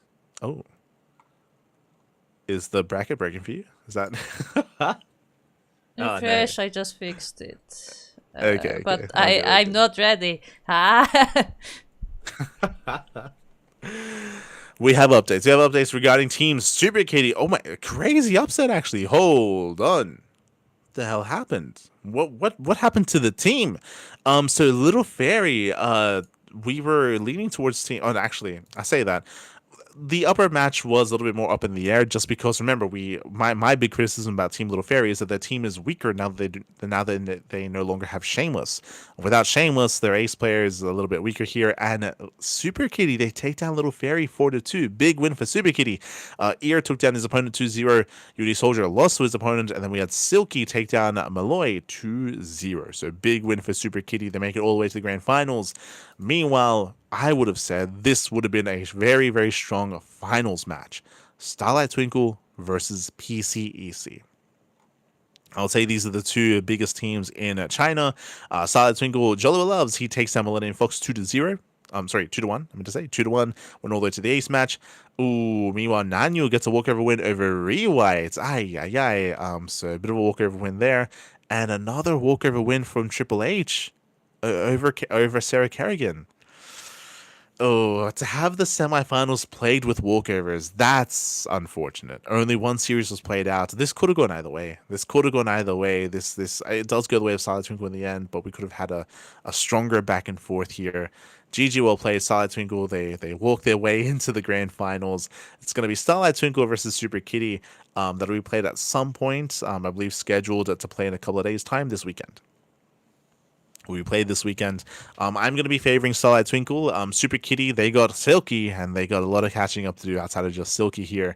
We'll see. We'll see how well they can perform. Best of luck to Super Kitty. It's the Super Kitty. You know, like a It is the superhero. Super Kitty. No, how can Super Kitty be defeated? You know, he's got the power of hope and friendship. True, it is the Super Kitty. You're not wrong. Ah, The funny part is, now that reminds me, there was like long ago when I was a kid, there was an anime called Super Pig. I'm like suddenly reminded of it. Is it like a yeah. There spin-off, you the go. Super Kitty? Yeah, they're related. They're all born in the same farm. Same farm. Ah, no. But yeah, best of luck to Super Kitty. Best of luck. They fought hard to make it all the way to the grand finals. It's going to be a titan to bring down. Solid Twinkle. They're a beast of a team. Assuming that they all show up as well. True. Like if they got some walkovers in the semis, like we'll see. We'll see. Hopefully they play the games. Hopefully they play the matches. Up next, we had our regional events. We had the Code for Giants Cup Latam number 5. The regular, I want to say weeklies, but I think at this point they're monthlies, if I'm not mistaken. Yeah, the monthly has returned. So shout out to Cosmos. Cosmos, he's a big part of the Brazilian scene and the Brazilian community. Has been organizing and sponsoring and running a bunch of these events for Latino America, and we have one of them here and now. Again, the 5th edition, the first edition of the year of 2026. Here we had players from all around Latino America. We had the Mega and Mute from Peru. We had Eggs from Colombia. We had Elevolts and Master from Brazil, and we of course had Tavito from Peru. We had a Special from Mexico. And we all came together here. Special took down Master 2-1. It was a close best of 3 in the semifinals. I would say that Master was the biggest threat to Special in this entire tournament. It would have been amazing to have seen a best of 5. There's a chance where Master could have brought him down, but Special brings him down 2-1 to make it to the grand finals, where he 3-0s Eggs in those finals. GG well played. We, of course, did cover this event over on our channel over previously. Up next, we had the Code for Giants Cup number 29. Again, the first Code for Giants Cup of... sorry, we already covered 28 last time. We have 29. Here we have, the return of Eric. What does he stand for? Endurance, righteousness, intellect, and kangaroo. He 2-0s Inexorable in the semifinals. He 3-2s Master. This is what we expect to see. He's back in shape, back in form, goes all the way to the ace match, and brings down Master 3-2 to become this week's, or this month's, Code for Giants Cup champion. GG well played. We've yet to cover these matches. We will in the next couple of weeks. Just like for SC Evo, our schedule's backed up right now, and we will eventually get around to covering Code for Giants Cup, the Latam edition, the regular edition, and the StarCraft Evolution tournaments, and the 2v2s as well. We'll get around to it. Up next, we have Code for Giants Cup Latin number 6. Again, this was the March edition of the Latin American tournament. Here we had Juanito. We had Special taking down Eric 2-0 in the semifinals. Master took down Tavito 2-0 as well. Did bring him down. That went all the way to the grand finals. Best of 5 between Special and Master.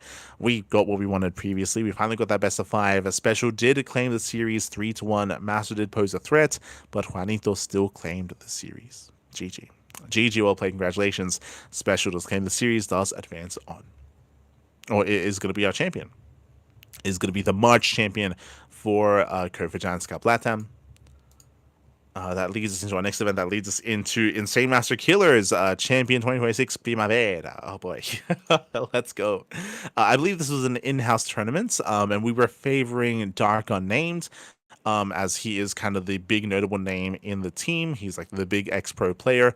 They've got some other big players like Boreal, like Checo, but Dark Unnamed, he stands above the rest, for sure. Does stand above the rest. We have a massive double elimination bracket with a lot of streams, a lot of POVs. Here we had Ire taking down Red Fury 2-0. We had Ryder taking down Bavi Pollo 2-1 as well. We have Nox taking down Letos. Oh, hey, we have some international players here. Interesting. We had Nox over Letos. We had Havertz still up against Cristo Dorado. We have Solstice still up against Mauricio. We have Dark Unnamed who takes down Coquito 2-0. We have Quadruple Z taking down Raza 2-1. And we have Miwatch up against the Mike in the lower portion of the bracket. Once again, as we mentioned, Dark Unnamed is the big heavy favorite to win the entire tournament. But best of luck to all the other players. And there's also some bonuses. If you see here, it looks like we have a best sub 3.9k MR player gets $4, best sub 4.5k player and 5k player as well. So we do have some bonuses to spread the love to some of the other competitors in this event. But we'll see who can pose the biggest threat to Dark Unnamed. I would have said Boreal, but he is not on the brackets. At least not in the upper bracket, I should say. Looks like he was knocked down earlier. But GG. GG well played. Best of luck to all the other players. Best of luck to anyone that plays against Dark Unnamed. Best of luck. That leads us into the SC2 Weekly Open Tournament 2026 Season 1 First Edition, the first of many, organized by Thunderfire. Ooh, okay. So we spoke earlier about NetEase and about their influence. They did actually host and sponsor and organize like a fun show match event, which a bunch of retired Chinese players and F91 and Shaoxi, if you remember. It was like a fun like promotional event. This was like maybe last month.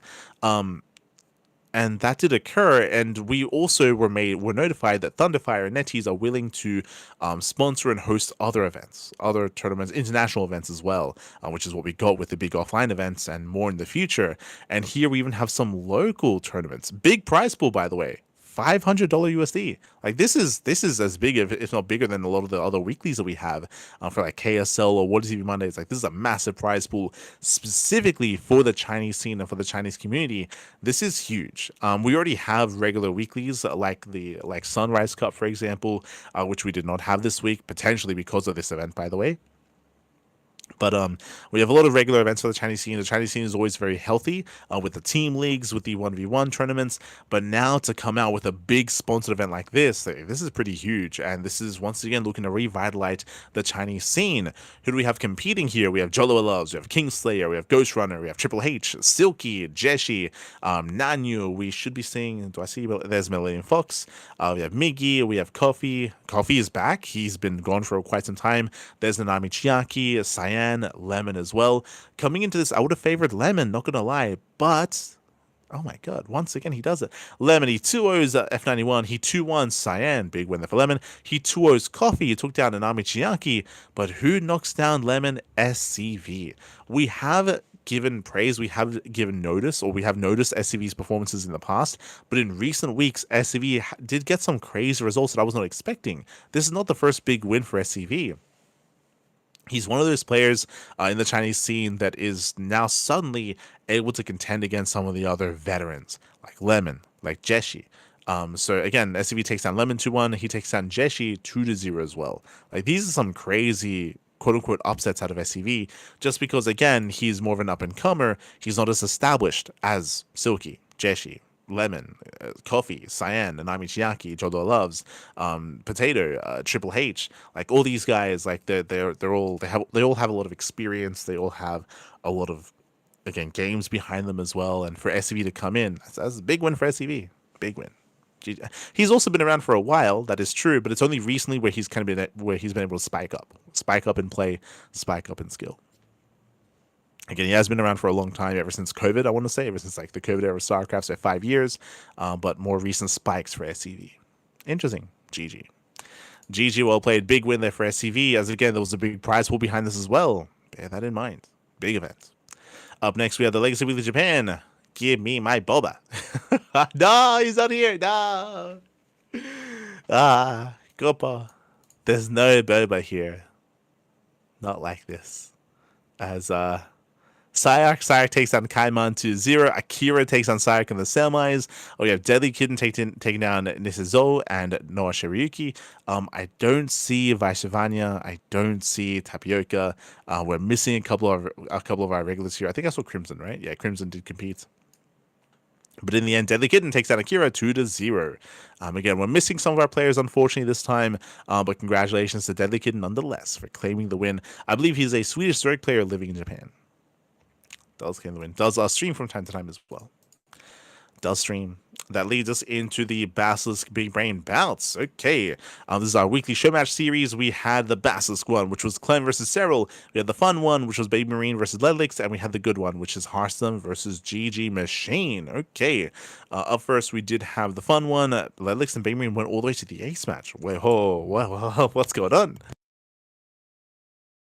Esther Ledlix playing very well here. I would say that typically Baby Marine would be favored, but Ledlix to force the ace match, very impressive. Really impressive play there by Lelix to bring Babe Marine to his knees. Up next, we had Hearthstone versus GG Machine. I would have favored GG Machine here as well. So big win for Hearthstone as he does win the series 3-1. Very nicely done. That leads us into the Basilisk run. With Basilisk 1, Clem takes down Serral 3-1. I will say that Serral played well taking a map. I would say that Clem is usually the heavy favorites in his matches versus Serral. So thankfully, we did have a bit of a back and forth in the initial start of the series before Clem went to town. GG. GG, well played. At least we did have that back and forth. Again, this is a weekly tournament sponsored, funded by Basilisk. Rotterdam does cover this on a regular basis and is willing to, reach out, branch out, and showcase some of the other players that aren't necessarily the best of the best, with the up-and-coming players as well, like your Ledlix, or even some like Masters players and Diamond players as well. I had my show match too. True. We had it. Up next, we had OC King of the Hill. OC King of the Hill, weekly number 241. Okay. We did have, again, this is a King of the Hill style format. One player stays on. If they win, they stay on. If they lose, they're out of the tournament. And we have 15 best of ones. 15 players. Let's go. A laser playing for the first time. I have not seen a laser in an OC King of the Hill. Okay. We have a new player. A laser does enter the ring. He takes down Young Yakov and he gets shut down by Rebellion. I can hear the ZVP already from a laser from his stream. I can no, not like this. It's the first time we see a laser playing and maybe the last time. Hopefully not. But Rebellion takes him down initially. Nightmare does bring him down from there. Nightmare takes on Rebellion, takes on Art, takes on an inexorable 3-game win streak for Nightmare. Very nicely done. Before eventually falling to Solar. Solar goes on a massive win streak. Solar takes down Nightmare, Hacker's Top, Shameless, Nickrat, Ledlix, Percival as well. Christiana before eventually falling to Trigger. Trigger does stop Solar in his tracks. That was a big win streak. Trigger takes on Solar. Björn takes on Trigger. And out of all players, who stops Björn? Sebestus. GG, well played. Big win here for Sebestus. Very nicely done. GG. Oh, GG, well played. As Sebestus does claim the win over Björn. And is going to be this week's OC King of the Hill champion. Big win. Solo does walk away with the most amount of prize money as they did win the most amount of matches, of course, followed by Nightmare, and then Sebestus does come in third place for being the final King of the Hill. GG, well played. Again, big shout out to OSC for hosting these events on a regular basis every single week. It's a really fun format, really fun tournament. We haven't casted an OSC King of the Hill in a long time, unfortunately, but a big reason for that is just the time slot. It just starts very, very late in the evening, and we're not as available in the evenings as we used to be. So a bit of a feels bad, man. Up next, we have the Open Cups. We have the Open Weekly Tournaments. Up first, we do have the KSL, the Korean StarCraft League. I mentioned earlier regarding the prize pool, and again, the Thunderfire Chinese event did have a bigger prize pool than KSL. I was curious about that. And again, that's just how much sponsorship they're getting over there. So looking forward to see the growth of the Chinese scene in the coming months, in the coming year. But now that we have the KSL, here we had Hero. Hero took down Homeowner 2-0, took down Shin 2-0, and went up against Beyond in the grand finals. Beyond likewise took down a Creator, took down Percival on his way to those finals before falling to Hero. Again, this is usually Hero's playground. It's usually his stomping ground, I should say. Hero does come in and does win almost every single KSL. It's a rare sight to not see a Hero champion here in the KSL, and Hero does claim the win. At least did drop a map to Beyond. Did drop a map. Shout out to both Chicken Man and Dave Testa for hosting, covering, and running the events. Again, exclamation mark KSL in the chat to receive a link to the Patreon to support the KSL. That leads us into the What Is It Monday? What Is It Monday number 79. Oh, boys. PvP galore. That's God, no. We'll be catching up with these replays eventually in a couple of weeks. Looking forward to it. Oh boy. Zound played. Zound is quite rare. Zound, he rarely plays in these tournaments, so really cool to see Zound. Zound takes on Percival in the quarterfinals. Hero takes on Björn early on. Hero takes on Clem in the quarterfinals. Hero, calm down, baby, calm down. Takes on Björn, takes on Clem. Hero ensures that there's nothing but Protoss in the semis. Shameless took down that is an upset.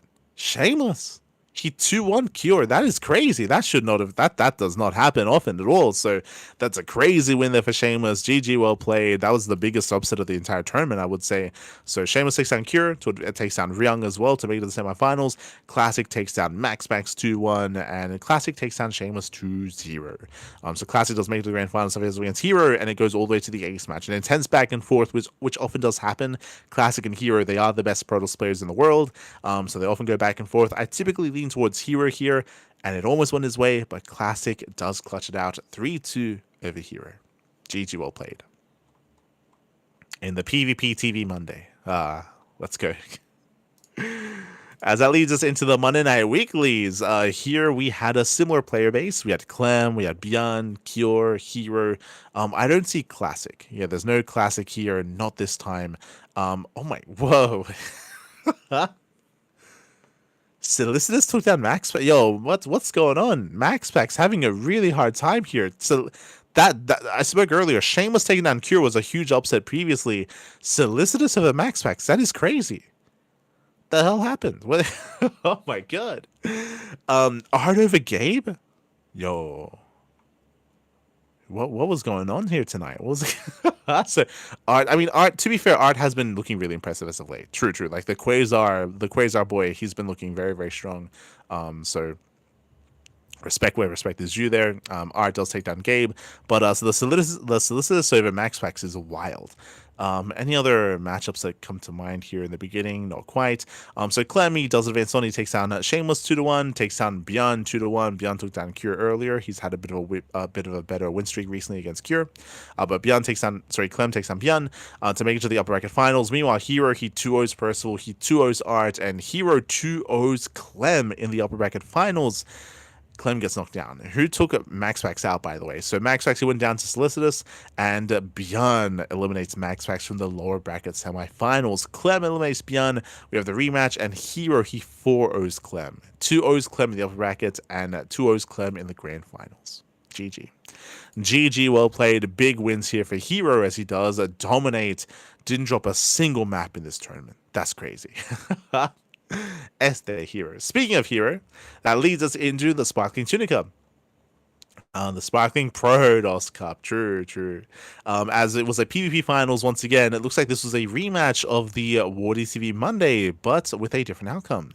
Hero, he does breeze his way to the finals. He takes down Roxas 2-0, Rex 2-0, Young Yakov 2-0. Classic, he took down Demi. Kaio took down Beyond 2-0 as well. We had the PvP finals. If you remember in the Wardy TV Monday, the PvP TV Monday, we had Classic taking down Hero 3-2. Hero, he was having none of it. He had places to be, pappy. 3-0 Classic. GG, well played. Strong showing out of Hero. Dominant performance as Hero doesn't drop a single map. It's crazy. 3-0's Classic. GG. Hero needs to calm down. Up next, we have the Bigger Cup number 74. Speaking of Hero, and speaking of Hero, wait, hold on. I need to just double check this. So Hero, he didn't drop a map in Monday Night Weekly, right? There you go. So Hero, he didn't drop a map in Monday Night Weekly. He did not drop a map in a Tuna Cup, and he did not drop a map in Pegasus Cup either. That's crazy. Yo, he's going for the perfect. He's going. Oh my god, he's going for the flawless week, pappy. Crazy. If it wasn't for the Wardy TV Monday, like that was the only tournament where Hero slipped up. But here he 2-0s Jairus, he 2-0s Perceive, he 3-0s Cham, and he 3-0s Max Packs. We casted this series live. That was a wild series. Hero did not all in, by the way. Max Packs all in. Like Max Packs, he was hyper aggressive. He all in almost every game. And Hero was every game. And Hero was the defender. Hero, he out macroed Max Packs every single game of that series. It was crazy. It was a crazy kind of like turn of events. Just because usually it's the opposite. Usually it's the other way around. But Max Packs, he did struggle in those finals. He was trying to be hyper aggressive himself. He got caught out. Max Packs did take down Beyond in the road to the finals, but was shut down by Hero. GG, well played. As Hero wins 3 events in a row without dropping a single map. Like this. That's insane. That leads us into the final weekly of the week. That is Kung Fu Cup. The Kung Fu Cup 2026 week number 2. Does he do it again? Okay. I was gonna say, here he wins again, but this time he drops some maps. Thankfully, he does drop some maps. Shout out to Rex, by the way, old mate Rex, caster Rex himself. He 2-0s F91, beating a caster, and he takes the map off of Hero. Rex does what Max Pax and Clem could not. Unironically, true. Rex greater than Max Pax and Clem. No, the tournaments, they didn't lie, Poppy. They didn't lie. So Hero takes down Rex 2-1. Hero, he takes down Lambo 2-0. Lambo did defeat Zound in the process. That's a big win for Lambo. I would have said he was not favored against Zound. So really cool to see Lambo doing well here in the event. Scrolling down a little bit further, we had Classic. He took down Solar 2-0. We had another rematch. Remember, Hero, he lost a Classic in the Water TV Monday. He 3-0'd Classic in Sparkling Tuna Cup. And here in Kung Fu Cup in KFC, Hero, he 2-0's Classic. Big win there for Hero. Takes him down 2-0 to make it the grand finals. Meanwhile, Bjorn takes down Ryung 2-1, takes down Cure 2-1. Bjorn, he's beaten Cure like in the last 3 events this week. Like, this has been a rough week for Cure, and Bjorn has been barely clutching it out over Cure in the TVTs. Scoring up, Clem didn't make it through. Rogue stopped him. That's a surprise to me. Like, Rogue has been looking a little bit more shaky in ZVT as of late, but he does bring Clem down. I would have loved to have seen those games. I'm curious what happened there. Beyond 2-0's Rogue, that's to be more expected. Again, like, I was favoring Clem versus Rogue, so I'm curious what happened in those games.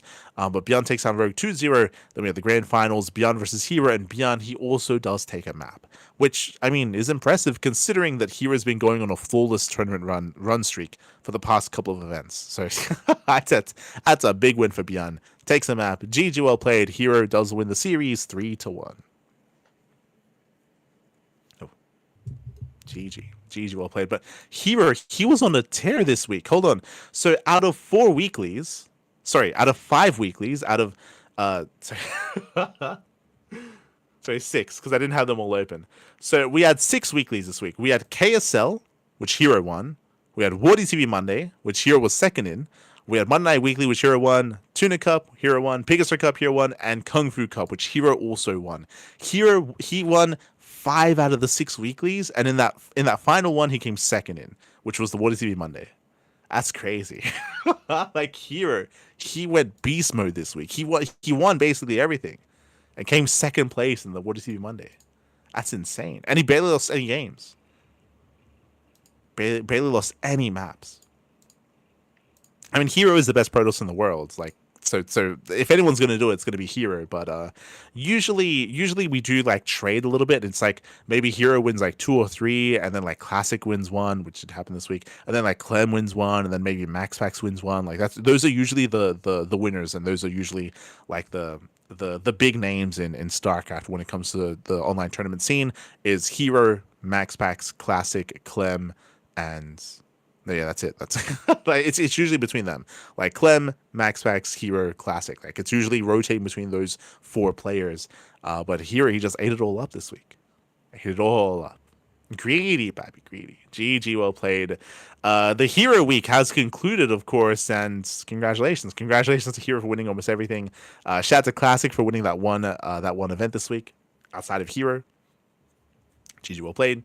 And again, it was a pretty intense week of StarCraft. Hopefully, in the coming weeks, we can have a little bit more diversity when it comes to our top players. But as I mentioned, like, it's usually like Clem, Max Pax, and Classic that do threaten Hero.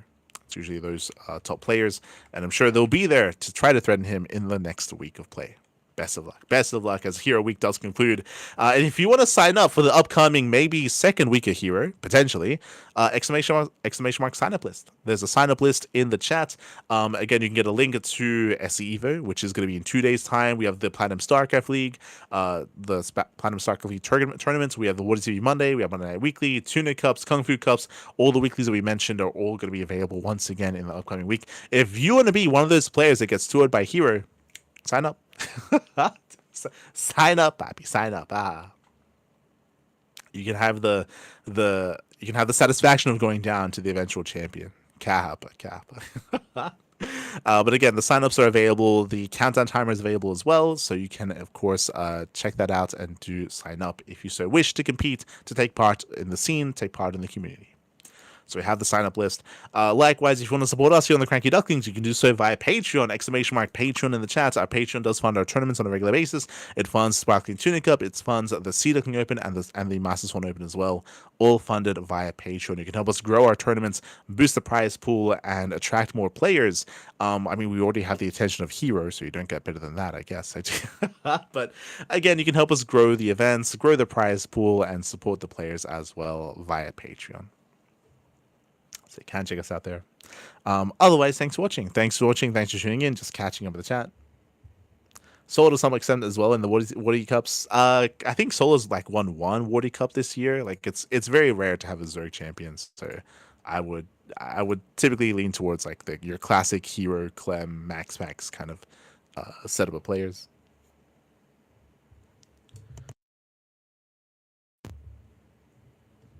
You think too small, lads. I'm aiming to get 0 forward by a hero. True. True.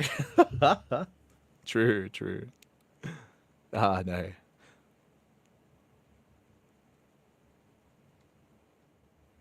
Degen Rushers unite. But with that, we're going to be wrapping up. Here for the time being. So again, thank you so much for watching. Thank you so much for tuning in. If you want to help support, if you want to tune into more of us here on the CranKy Ducklings, we do have our weekly schedule. Hold on. See in chat, he won 3, I think. I mean, I'm checking Water TV Monday. So this year we've had Trigger, Hero, Bunny, Hero, Max Packs, Hero, Max Packs Classic, Clem, Max Packs Classic. Oh boy, yeah. So Solo, he's won 0 What is to be Mondays this year. It was last year where he won. I think he won 1.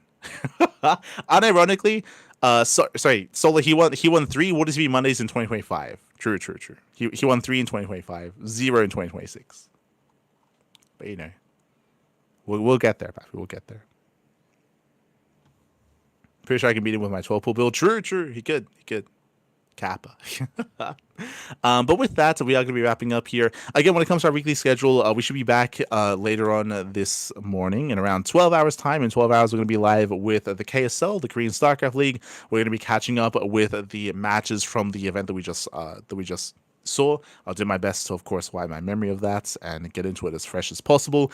We have the RSL of the weekend. We have the Revival StarCraft League playoffs over Saturday and Sunday. We have the Platinum StarCraft League event over the weekend as well. We will also be casting that here on the channel.